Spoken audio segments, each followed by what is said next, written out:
Hi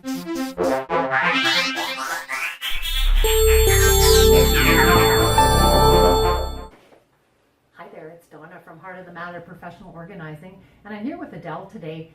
Adele, you have had some time working with Rhonda on something that Rhonda really enjoys. It's our Heart of the Matter of Mentoring Plan, and it can be sort of designed any way you need it to be designed, but we're going to hear from Adele today and her experience with it. So tell us a little bit. We're here in your home today. Yep. Tell us a little bit about you and your family and what prompted you to start talking about this idea with Rhonda. Well, I'm a foster parent, and about 5 years ago I moved into a house that I set up as a family home for some kids with special needs. Yep. And it took me 6 months to kind of get it exactly how it needed to be organized, and with family things on the wall. I didn't want it to look like a group home. I didn't want it to look like an institutional home, and it took a long time to get it exactly where I wanted it to be. And then after 6 months, my house burned down, and I lost everything except for some family photos, but everything was gone. And it took me a long time to kind of figure out that things were not okay. We were in a hotel for a while. We were renting a house downtown for a while. You and how many children? Three.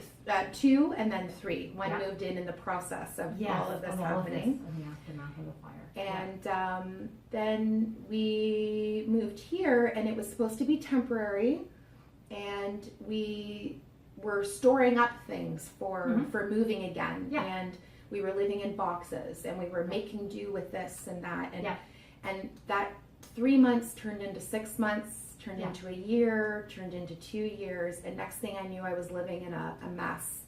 I wasn't organized, I was stressed, I wasn't sleeping, I was anxious all the time because I didn't know how to stay on top of things. And I'm a really good organizer, but the maintaining of things was really hard because you're taking care of all these boys, and it's a lot of work, and then having to do filing or sort out things and get their stuff sorted out and make sure that we have everything we're supposed to have.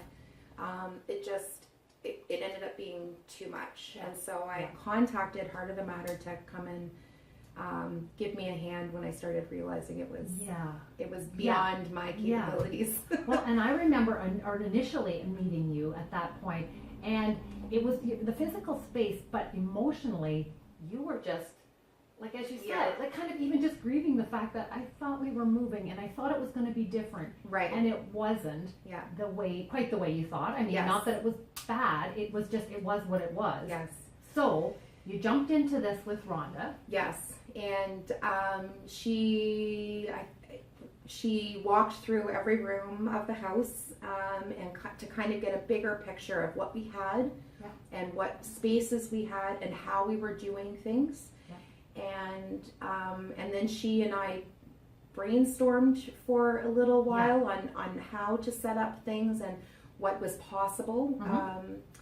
And then bit by bit we came up with a plan. We started with 1 day a month that we would kind of go through this particular area of the house. And we started in my bedroom because that was my space, and I needed a really good space to live even my private time and my quiet time to de-stress and rest. Sanctuary. And that was great. We did a whole day's work, and I just had a beautiful space to be in, and it was wonderful. And then the next month we started on my kind of storage space that's off the side of my room, and that was a lot harder because it was all of the stuff that I had saved from the fire that I thought I would be keeping forever and ever, and I was so attached to every little tiny thing, even if it was broken in that box, because it was a huge part of my life that that was probably the hardest day of all of the organizing and planning the process. And Rhonda, I don't even want to say coached me, but she just kind of sat with me and cried with me, and touched everything with me, and helped me to let every little tiny bit go, because it was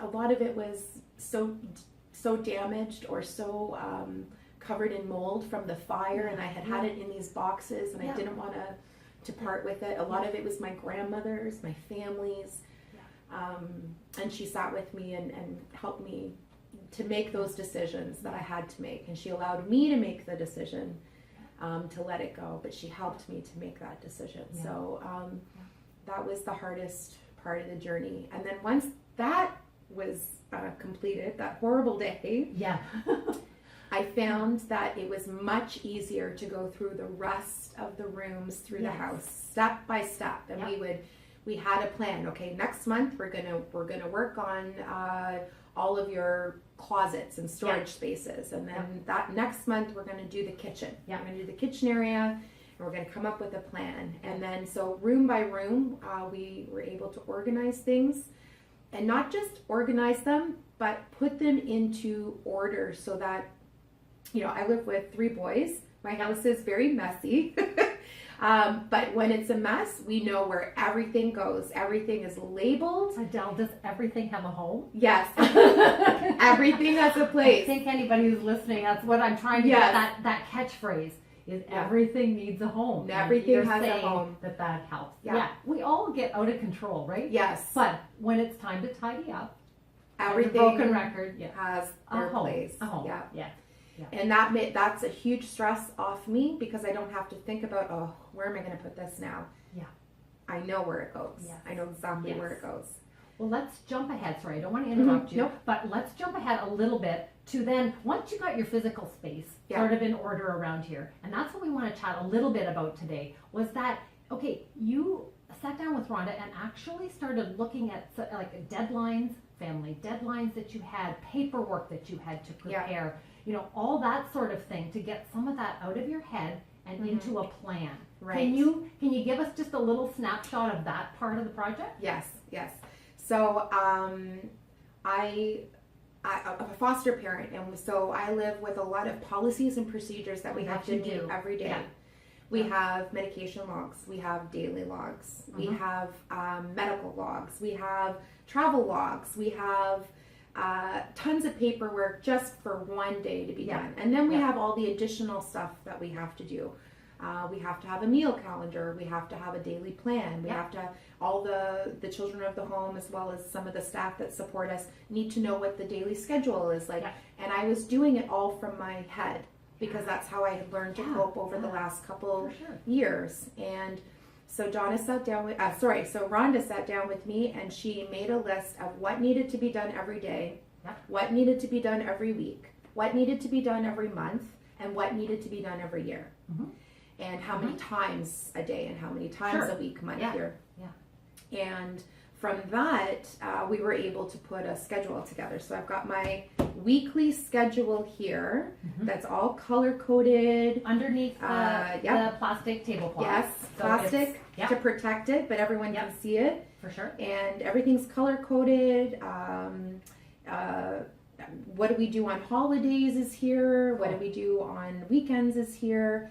And that has been helpful in communicating. I don't have to tell everyone every time they arrive, this is what we're doing today. It's right here. And that helps us. We memorize it, and then every season or so it changes, but we have an idea of how the day goes around here. Plan, right? Yeah. And from that,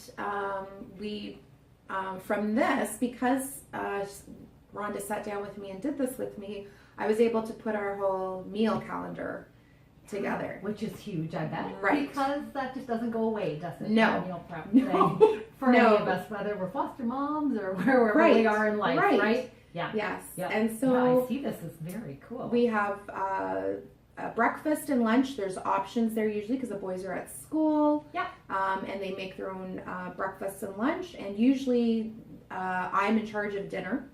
So it helps me to know how to shop. What do I need to buy for the week? How much of everything I need to buy for the week, and to also look ahead and see what's on sale, because I might need that on that day, the next week. For So sure. planning ahead was a huge thing that Rhonda helped me with, just by putting these little schedules together.